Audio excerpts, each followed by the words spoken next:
This podcast represents a brief history of the law relating to the issues raised. This should not be relied on as a substitute for professional advice. Specific legal advice should always be sought in relation to any particular circumstances, and no liability will be accepted for any losses incurred as a result of reliance on this podcast by those relying solely on this podcast. Welcome now to Hicksons Health Hour, the podcast series that explores a variety of current legal health topics. Throughout each episode, hear from different members of our health team with expertise in the area.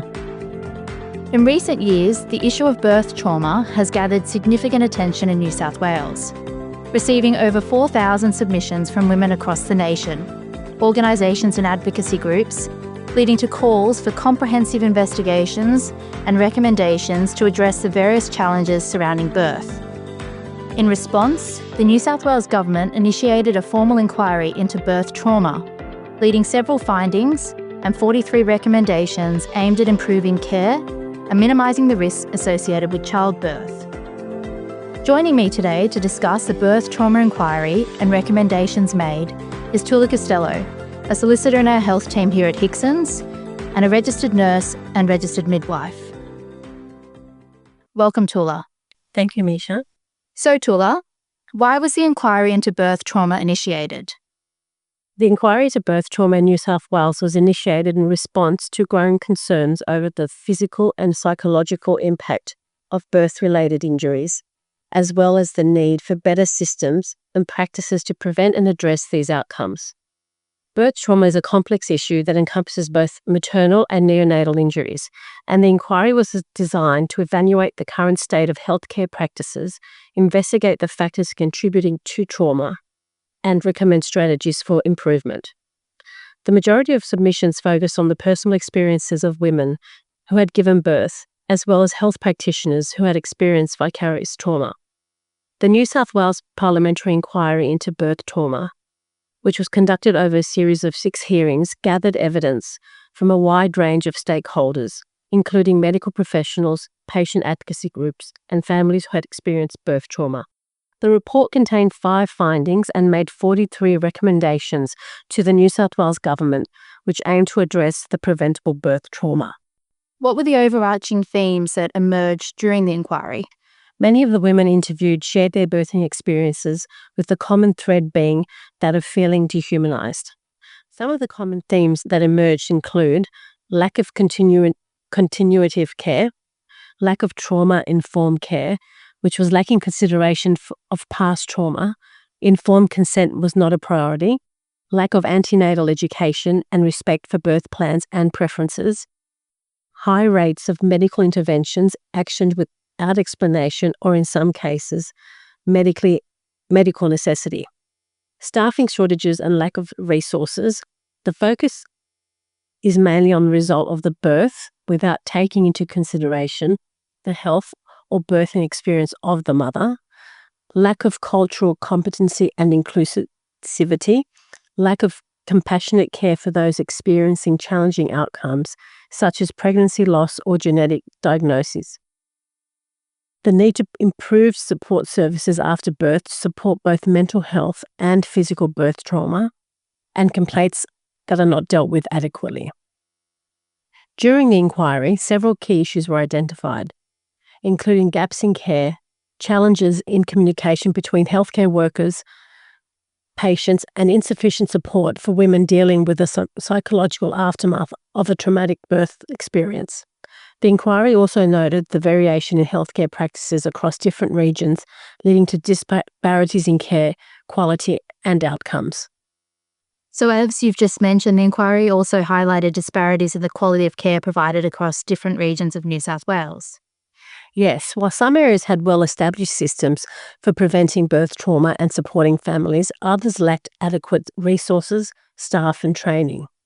This uneven distribution of healthcare resources contributed to the variation in birth outcomes and made it difficult to ensure that all women and babies received consistent and high-quality care. I understand that another major finding was the lack of comprehensive psychological support for women who experience birth trauma. That's right, Meesha. Many women reported feeling isolated, unsupported, and unheard following a traumatic birth experience, with some indicating that they were not offered counselling or follow-up care. Mental health services were found to be under-resourced, with limited access to specialised care for women dealing with birth-related psychological trauma. The inquiry also uncovered communication issues between healthcare providers and patients, especially during labour and delivery. Correct. In some cases, women were not properly informed about the risks of certain interventions or the progression of their labour, leading to feelings of helplessness, fear, and anxiety. The lack of clear, empathetic communication during the birthing process compounded the emotional toll on women and contributed to the sense of trauma after birth. Okay, so let's delve a little more into what were the key findings that emerged from the inquiry. The inquiry revealed several critical findings that helped shape the subsequent recommendation put forward by the committee to the New South Wales Government. These include finding 1, a number of individuals who have suffered preventable birth trauma in New South Wales and the experiences of the people who gave evidence to this inquiry are distressing and unacceptable. Finding 2, urgent efforts must be made to address avoidable and preventable factors that contribute to birth trauma. Finding 3, in some cases of birth trauma, women have recounted that they experienced this as a form of violence. Finding 4, prospective parents need to be provided with clear and comprehensive education about all aspects of pregnancy and childbirth, so that consent given to any obstetric intervention is fully informed. And the last finding, finding 5, a one-size-fits-all approach is inadequate for the New South Wales maternity care system, and that tailoring care to meet the needs of individuals is essentially for improving outcome. And what are some of the recommendations made by the committee and the New South Wales Government response to these recommendations? During the course of 6 public hearings, the committee heard about distressing and unacceptable experiences from women who had suffered preventable birth trauma in the New South Wales healthcare system. The committee aimed to collectively address the prevention of such experiences by tabling 43 recommendations in its report. The New South Wales Government reviewed the recommendations of the committee's final report. Out of the 43 recommendations, 42 are supported in full or in principle, and 1 is noted. In reference to Recommendation 31, that the New South Wales Government appoint a standalone Chief Midwifery Officer in New South Wales, what are the workforce challenges faced by midwives and other healthcare providers in public hospitals? The inquiry heard that the maternity healthcare system in New South Wales is facing workforce culture and staffing issues, impacting both healthcare professionals and the quality of care provided. These issues arise mainly due to workload demands, which impacts on the ability of midwives to offer continuity of care. Other issues include vicarious trauma, reflecting practices and staff well-being, the difficulties surrounding recruitment, retention, and staff development. Another significant recommendation was the need for enhanced training for healthcare providers involved in childbirth, including obstetricians, midwives, anaesthetists, and other relevant professionals.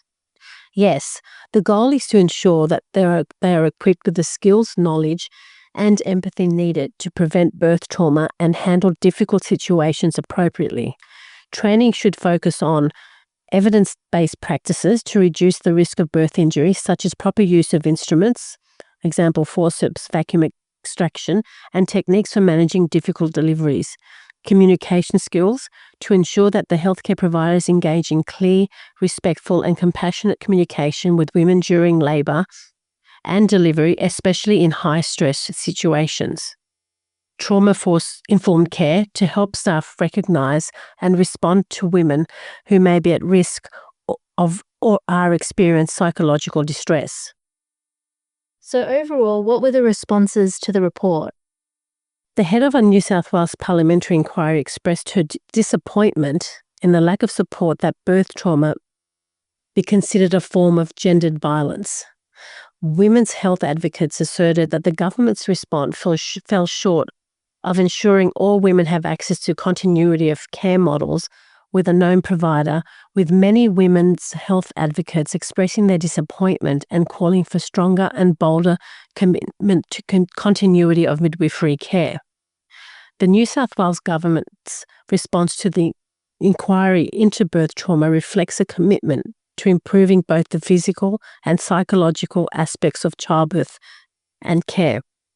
By addressing the root causes of birth trauma, enhancing support systems for affected families, and implementing evidence-based practices, the government aims to reduce the incidence of birth injuries and ensure that women and babies receive the best possible care. However, the full impact of these reforms will take time to assess, and ongoing evaluation and refinement of these strategies will be crucial to achieving long-term improvements in birth outcomes. Thanks again, Toula, and thank you to our listeners for joining us on Hicksons Health Hour.